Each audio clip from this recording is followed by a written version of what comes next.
Everyone wants to know the best meals to eat during a cut, but that's the wrong question, because it's not what's on your plate, it's how the day is built around it. I'm in the middle of week 4 of my holiday cut. What I'm going to show you is how I fit 2,300 calories and 170 grams of protein around training, childcare, my office job, and then general tips around life and addressing those cravings and temptations.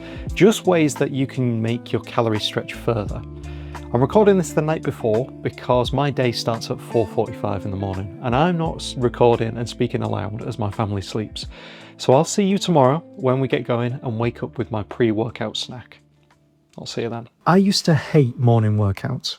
Before I became a dad, I trained late afternoon. Even now I can tell the difference in my lifts when I've eaten most of my food for the day. But once my daughter arrived, training on an evening clashed with family tea, bath and bedtime routines.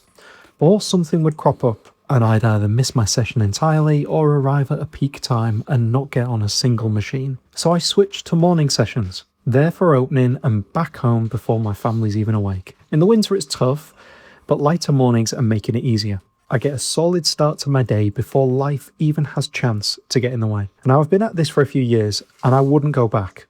My body has adjusted, and so I start my day on a pre-workout of toast with jam and a whey protein shake. Getting the protein in before training means the amino acids are already in the bloodstream when the muscle damage starts. So my body has what it needs to begin recovery sooner rather than playing catch up after the session. So arrived at the gym now. It's just gone 5:30. It's just opened. Today is an upper session, so it's going to take me about an hour, and then have breakfast with my family, and then it'll be the nursery run to get some steps in, and then start the office job, start the full-time job. So we're back. Second meal of the day, but first main meal, if you want to call it that, and it's my breakfast. So this is a portion of my overnight oats, which I make in a batch at the start of every week. And so this batch of overnight oats, it is made up of oats, cocoa powder, banana, whey protein, and water mixed together. And then that's the consistency when it comes up overnight. So I like it quite thick. So as you can see, look, literally do over the head test. And then I have this alongside a flat white. One little tip that I will give you, teaspoons or kids, little like baby spoons like this one, like I do here. If you think the time it takes for you to eat a meal like this with a teaspoon rather than a normal tablespoon or a dessert spoon, it is going to take you far longer, which means that it's more mouthfuls. That's just one way to trick the mind and make it feel as though the portion is bigger and it makes you last longer. And if you eat it slowly, then it's going to help your digestion process it easier. It's going to settle in your stomach better. And it just works better that way. After breakfast is the nursery run. I'm working from home today, which makes things far easier than being in the office, despite being in meetings until late in the morning. So with the bulk of my diet being made up of carbs at the start of the day, which is around my training window, I just spend the rest of the day and then prioritizing protein. So I maintain that satiety, helps towards the repair from the session.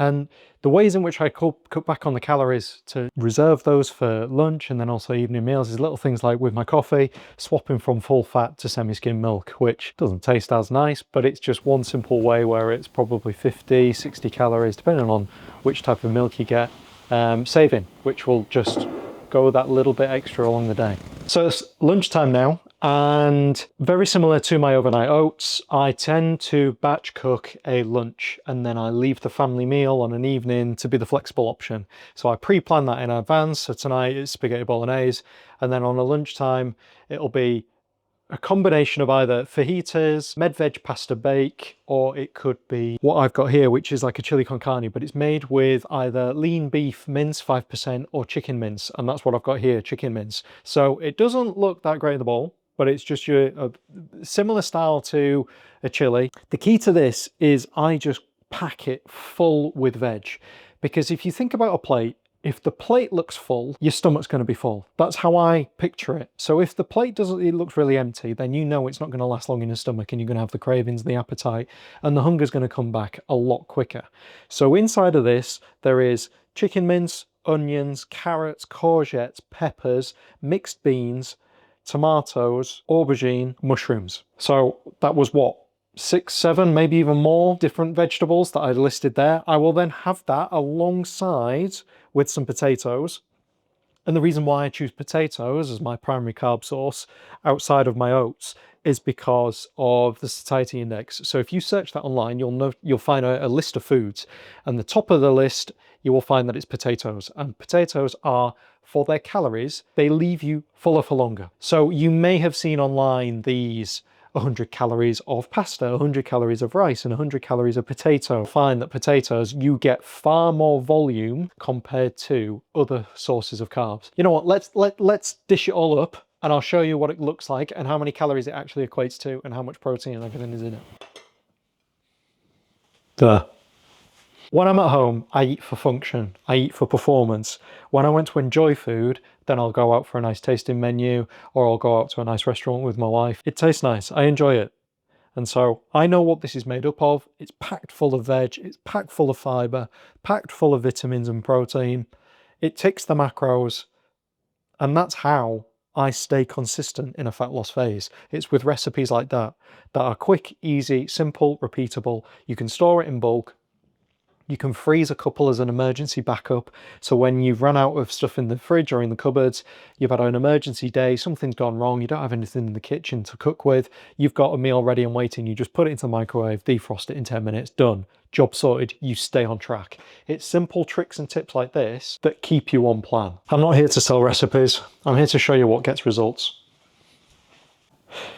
So it's just gone 2:30 in the afternoon, and I've realised that I've not touched on one pretty important thing, and that's water intake. I currently average around 3 litres of water a day, and I get that just through taking a water bottle or a protein shaker like this everywhere I go. So I always keep it on in sight. So when I'm working in the office or I'm just around the house, I always just keep it somewhere where it's visible, and it just becomes second nature where I grab it without thinking about it and have some. And then when I see when it's empty, I fill it up. Generally speaking, if you're getting between 2 to 3 litres of water a day, you're ticking the box. And it's one that's always under addressed, and it's one that should be really looked at, because if you think water's needed for metabolization of fat, it helps you and your training performance.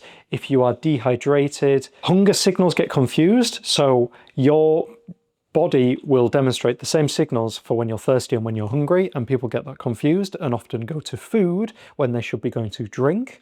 And then when you're dehydrated, your metabolic rate slows down, so your metabolism drops. So clear reasons why you should make sure that you're having 2 to 3 litres of water a day. That is a really simple, quick and easy fix that you can do. It's mid-afternoon, and this is the point in time where cravings kick in for me the most, and especially on a day like today where it is glorious outside, bright blue skies, not a single cloud. It's the sort of times where you're just thinking, I'd love an ice cream, or I just love something a little bit different right now. I've been at these calories this is my 4th week. The first week was manageable because I was just coming out of the lean bulk and I was at a bit of a calorie high, and so I almost just had that surplus still within me for that first week. Second week was really, really tough because it was almost as if my body and my hormones and metabolism caught up. I wasn't getting the same amount of food in that I was before, and so the first week was just riding. The second week was my body was kind of like, not quite right. I'm not getting the sort of food that I'm used to getting. I'm going to start just sending some signals to the brain saying, where's the rest of the food? So that second week was really tough because I had the cravings, I had the appetite, but then I had to mentally just have that willpower to say, no, this is the limit, this is what you're getting. And then the third week, those hormones died back down because my body has adapted, it's got familiar with the food. And also that third week, putting my hands up to it, I was eating more things than I was tracking. Little things slipping up here and there, just adding a little extra, or giving into the ice cream and stuff like that that's in the freezer, because again, it was similar weather to this. Whereas this week now, after seeing a week where I stagnated on fat loss after having such momentum, I've just got that little bit of a kick up the backside that I needed to just get back into this. And so mid-afternoon, right about now, is always when I get it, because the coffees in the morning, without me really thinking about it or realizing, are helping suppress that appetite, whereas I cut off my caffeine at about midday. And so I could have a decaf coffee, but I've already had 2, and I would rather show you something a little bit different, how I can help suppress that hunger.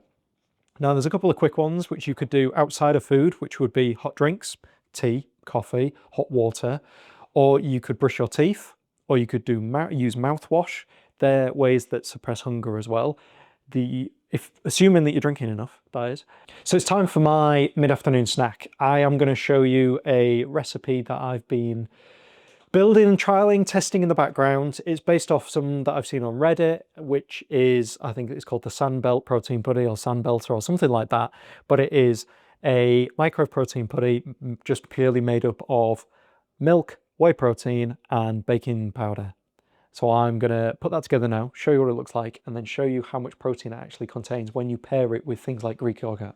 So as I said, this is one that I found online after looking for, it was when I did my first ever photo shoot cut.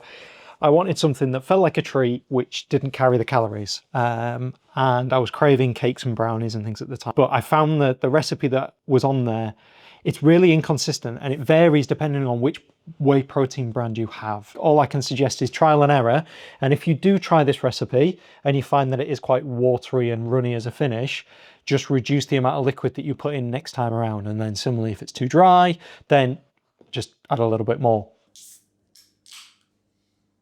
Evening meal tonight is spaghetti bolognese. We'll settle down, have the tea, and then after this, it is bath and the bedtime routine. And I'll be honest, because I class this as my last meal, and that's just because I'm so occupied winding down the house, tidying up, sorting everything out before the end of the day, that I'm not sitting around. And so being busy is actually helping me towards my cut. And that's it. 2,300 calories, 170 grams of protein, done. Now, none of this might work for you, and that's fine. I'm not telling you to eat what I eat. But here's what I take away from today, regardless of what ends up on your plate. The first thing is you should build your day around your training window, not the other way around. So keep meals simple and repeatable. The fancy recipes are just not worth the faff, and they rarely hit the macros in the way that you think they do. Do prep work on a Sunday or on an evening so that decisions are already made before the week tries to make them for you. Hit your protein first, and then let everything else fill in around it. And when the cravings hit, because they will, have something ready that fills that gap without blowing the calories for the day. So tricks like the teaspoon, the diet drinks, the frozen backup portion, that's saved this cut more than once. And these are not hacks. These are just my habits that make the structure hold up when life doesn't cooperate.